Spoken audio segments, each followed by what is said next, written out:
experience of oneness can become eternal in you. Means not only gaining the experience, you getting established in that experience. When you just soak constantly in the experience, you radiate extraordinary powers. Every time you break a pattern with the clarity of oneness, with the cognition of oneness, you will have one extraordinary power. Every time you break a pattern, not only you are free from the pattern, you get extraordinary power to you. Right concepts about body, right faith, cognition about mind, right biomemory.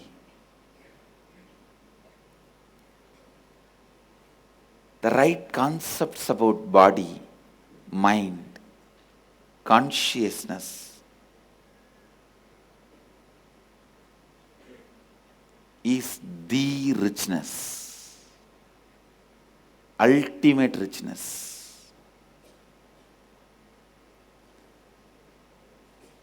Right ideas you carry about you gives you the experience of oneness. Oneness.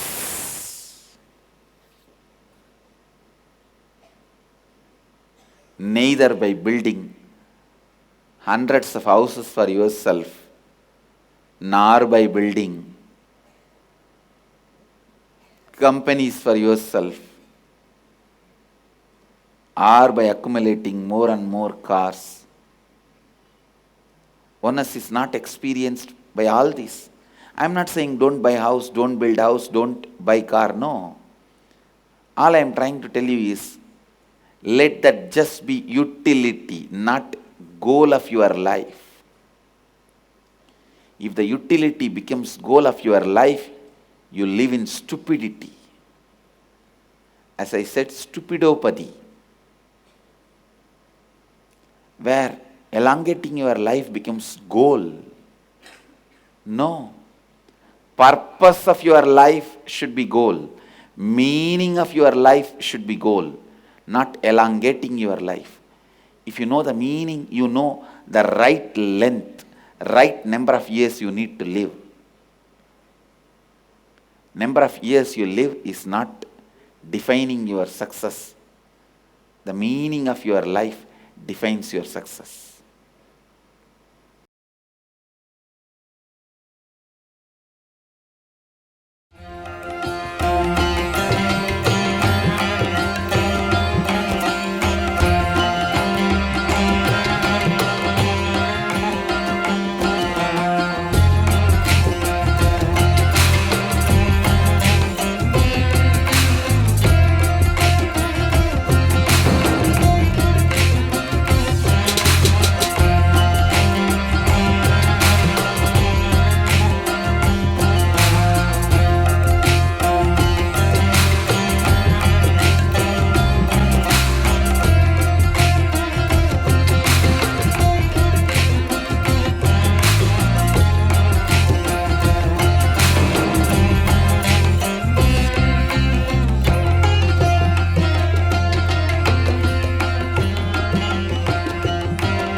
I met Swamiji around 6 to 7 years before, while there was a public program being conducted in the Palace ground in Bangalore.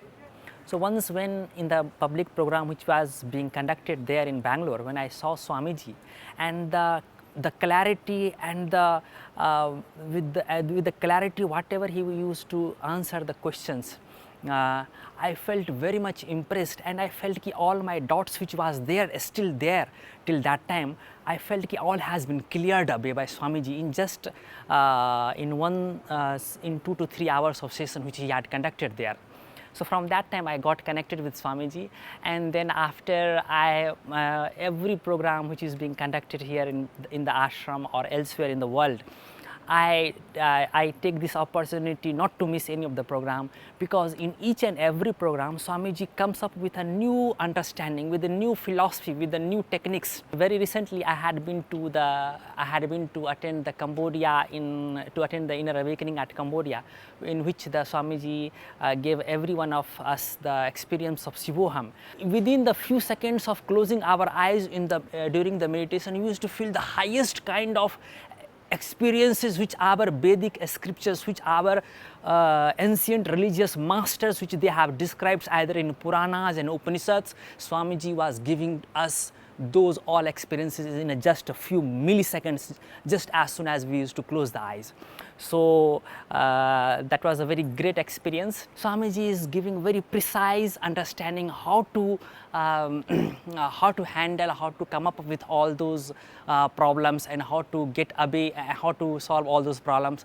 So like this, Swamiji has made all of our life very meaningful, very inspiring, very enthusiastic, and each day we feel like, this life has to be lived with very much authenticity, with very much responsibility, and in a very integrated way.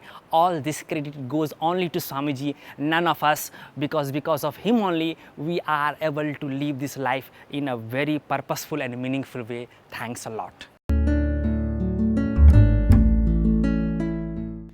I want to share an experience. Before I coming to Gurukul, I was too fat. Then after I came to Gurukul, Swamiji used to tell about yogic body. Then I realized I also have to get yogic body. Out of this context, I did yoga. Within 3 weeks, I reduced 30 kg. Few months ago, something like very heavy just banged my foot, and after like banging, when I saw my foot, it was like completely like, it was like disproportionate, and it actually got badly crushed. So I actually was perplexed at the time, because like the foot structure was not proper, and it was really it was really scary to see. So that time they took me and ran to Swamiji, and Swami told, don't worry, it'll just be healed. So I was like very scared at the time, but just when Swamiji gave the assurance that nothing will happen, I actually just put my full trust on Swamiji, and nothing actually happened. And actually the next day in the hospital, they were like very shocked that actually like the bulging is supposed to increase after the wound, but actually the bulging completely decreased, and my foot was completely alright after a few months. This was a planned experiment. So one day a fresh young looking man had got up, and then he started getting ready for the work. So that time his wife tells, oh, you look so tired, why are you going to the office now? This man does not understand what is she speaking, and then just tells, get lost, I don't want to speak to you, what are you blabbering? And he just continues. So while he walks out of the house, then he'll be about to get his car out. So that time a neighbor from outside will shout, hey, what happened to you? You look so awful. Why are you going to office today? So then this guy will think, no, I'm all right. And then he just tells, and he again moves on. Then as he enters the office, at the receptionist tells, oh sir, you look too dull. What happened to you? Why have you come to office today? So this was like too much for him. How again and again people are telling me like this? Then anyway, he just tells no, nothing, and then he walks and sits in his office, in his cabin, and thinks, okay, if this is really true, then let something else also happen. Let's see what is happening.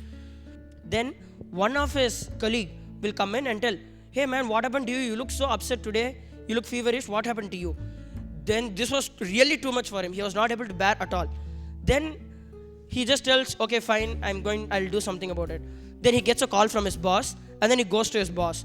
And his boss tells, hey, you look so upset. You look so feverish. Why did you come to the office today? Why did you make this decision?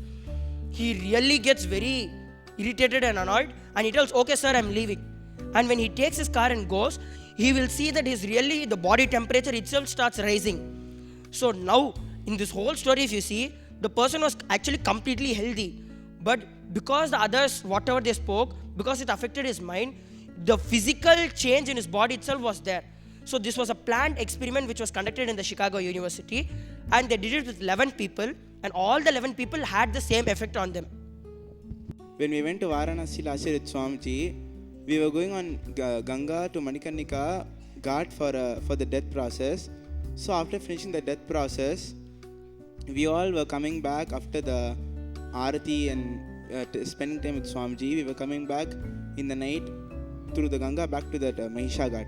Then there, when we were going, suddenly Ganga became like a stormy ocean. It was just a full wave, so much of thunder. We were pushed here and there, and it was almost like we were going to drown. So that time, that fear caught.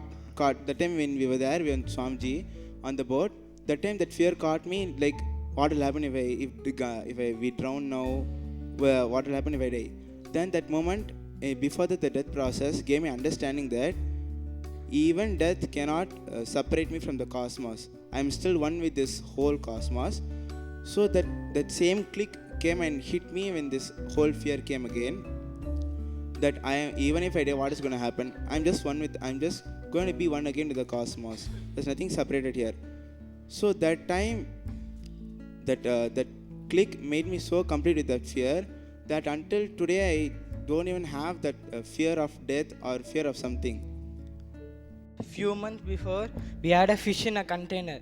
It jumped out before 1 hour. We avoided to wash that, so it was like dry fish dead in the floor. We took that fish and put in the water, and we blessed it. It should come back life. So we blessed it. The amount of trust which I had on our words, so it made the fish come back life, and it started swimming more than the way when it was before. By we blessing the fish, it came back to the life. So the amount of trust which you have, you can move the world also.